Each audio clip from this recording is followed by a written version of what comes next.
it to be like, all right, like if I go over, you know, whatever, like.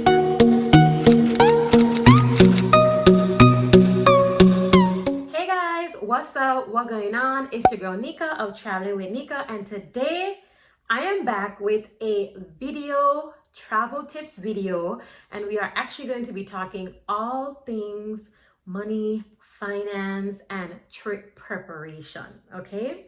So this was a voted on video. If you guys are not following me on Instagram, why you ain't following me on Instagram? You should be following me on Instagram, okay?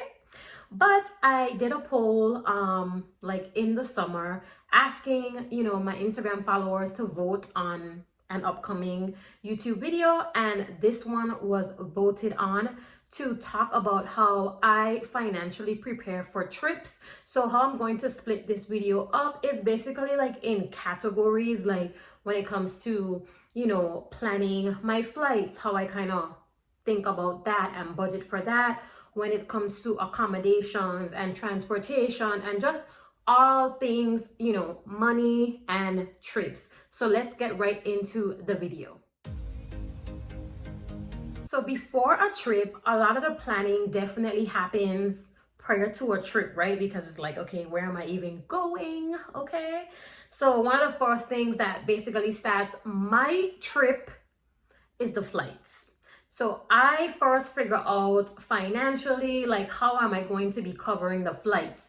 Am I going to be using points and miles, which if you did not know, that's me travel hacking, right? So it's like, okay, am I going to be using points and miles to pay for this? Am I going to be paying cash? Am I going to be using a combination of points and miles and cash? Because sometimes depending on the trip, I may purchase like the one way with points and miles, and then I might pay cash, you know, for the one way to like come back or whatever. So I basically try to figure that out. If you want to learn more about travel hacking, I do have a very detailed beginner, you know, travel hacking 101 video all about travel hacking. So definitely check that out. I'll probably try to link that above for you guys. But yeah, so that's the first things first. I kind of basically figure out like how I'm going to be paying for flights, and then I decide from there.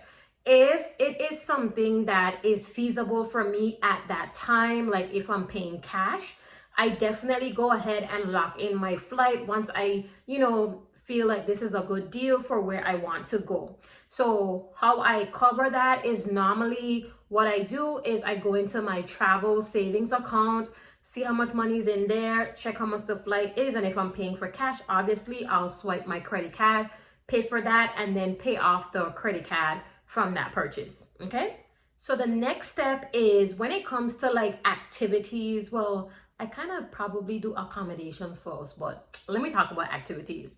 So when it comes to activities, I plan out by choosing at least 2 to 3 main, like when I talk about activities, I mean like must do, like I'm probably visiting the place to be able to at least do like these 2 things.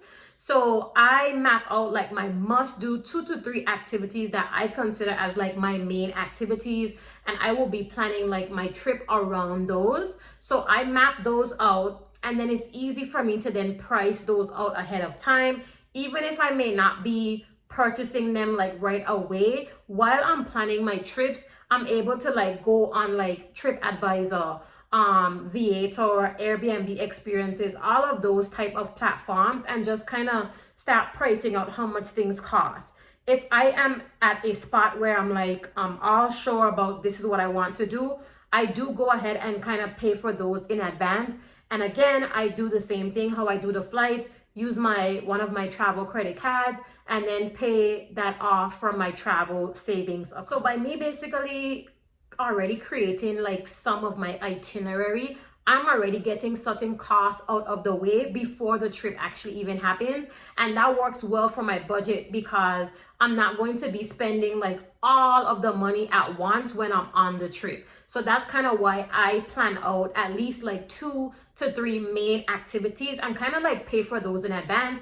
That gives me a good idea of like, okay, I kind of knocked out maybe some of the more expensive like activities ahead of time, and I can just kind of, wing the rest, right? When it comes to budgeting or putting the budget together for like the food budget, you guys know I'm a big foodie. So when I travel, I kind of treat myself to at least like one really nice restaurant, especially if I'm on a solo trip. But I normally go somewhere nice regardless of where I'm traveling to, and have a nice dress up enjoyable dinner.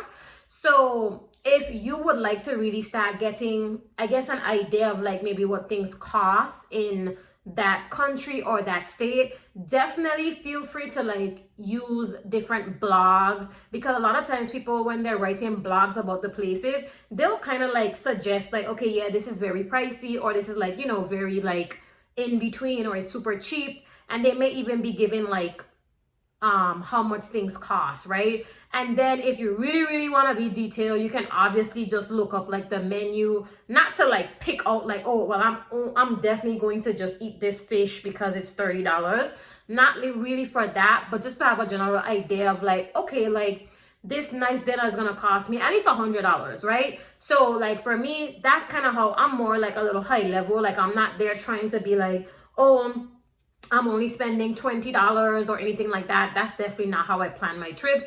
I overestimate a lot anyways when it comes to like my food budget, because again, I like having nice experiences. I like enjoying different foods as well when I travel. So that's kind of always overestimated. But those tips that I just said definitely can help you with getting an idea of like how much things cost. So for example, if like the really fancy dinner will cost you at least $100, then like the other days you might be just like, finding a hole in the wall spot or some street food, like if you're abroad in a different country or something like that, that may more than likely be way less cheaper than $100 meal. When it comes to budgeting for transportation, this is definitely something that I get dealt with before a trip.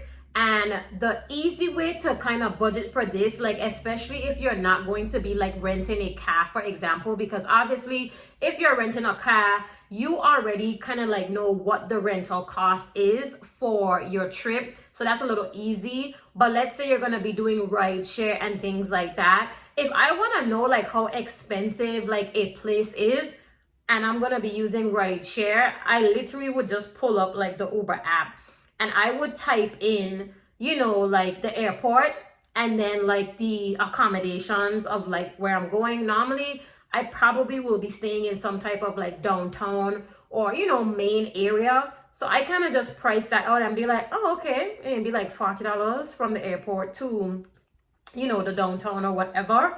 So that gives me a good idea of like, all right, if I'm gonna be Ubering, throughout the downtown area or whatever, I get that price point in my head. So I know like, okay, at least from the airport to the hotel is costing me $40. So if all of my activities and things that I'm trying to do is in the downtown area, it's obviously going to be less than that, right? So that's definitely a really good tip that I have done personally with trips when I'm just trying to, gauge like how much, these things will cost. If I'm traveling to like a major city, especially in the US, and actually not even in the US, because even when I went to like Europe, and we were in the UK, we also went to like Paris in France and, other countries, we used public transportation and that was super cheap and a really good idea. So I'm all for using public transportation, whether I'm abroad or in the States, if it's like a major city. So that obviously can save, you money when it comes to planning out for like how much transportation is gonna cost you. Okay. When it comes to overall prep costs, like of course I'm a naturalista. So some trips I may just wear my natural hair, or I may style my natural hair myself, or I may be doing a protective style, like, braids or something like that. I normally wear braids because I love braids. So when it comes to like prep costs, I definitely factor in those type of things in my trip budget as well. Because of course, like I'm going to have to spend money on getting my hair done and things like that. When it comes to like pedicures, waxing, getting like my eyebrows threaded and things like that, those are actually a part of like my regular beauty budget, like outside of trips anyways. Like I'm gonna be doing those whether I'm on a trip or not. So I don't really have to factor those into like my trip costs per se. They are already factored in my regular, regular monthly budget, because I do those things all the time. But when it comes to like nails, I do decide on like acrylic or press-ons. I have been doing press-ons pretty much like all year. I think I did acrylic nails. Oh, I did do acrylic nails for my birthday, which was February. But then like after that, any nails you have seen me had on like during my trips, they've all been pressed on. Save me my coins. And I have been loving doing the press ons, because I can just change them out, like, you know, try different colors, different designs, all of that. That has been pretty affordable and very you know, good for keeping the budget down. But I do like doing the nails, so it's, you know, cool to do that. But I pretty much buy those on like Shein or Amazon, and that's where I get my press on. When it comes to travel items, depending on the trip, like let's say if I've been on the go like a lot, and I have definitely been. So let's say like I need to re-up on my toiletries, like, you know, my travel size, toothpaste or my soaps, things like that. I do consider those things in my trip budget as well. So, you know, probably about like at least 2 weeks before a trip, I would just kind of start auditing and being like, okay, am I low on this? Am I low on that? And then I would factor those things in as well when it comes to my overall trip budget, because a lot of times people forget those things. And yeah, if you need to go to Target or the dollar store or Amazon or whatever to get, you know, things, you need to include those in your trip budget as well. For me, like how I'm a travel vlogger, like for example, of course I use like tripods and all these different things. If for example, like I had lost my tripod on like my last trip or something like that, I would obviously have to consider like adding in a new tripod cost like in the upcoming trip budget, because like I need that, right, to be able to vlog for you guys. Another thing that you might want to think about when it comes to gadgets is like, let's say like you don't have a portable charger. You need a portable charger. You should not be traveling without a portable charger. So things like that you want to keep in mind. All right, so those are all the things that I pretty much consider like before a trip, that I may either like price out or pay for in advance, right? So just those are things to just consider when you are trying to come up with like, how much is this trip going to really cost me?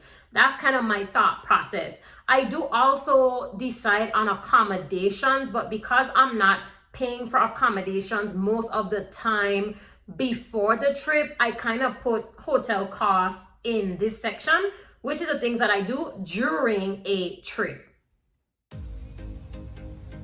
So during a trip, most of the times, the main costs for me are going to be like the hotel cost or Airbnb.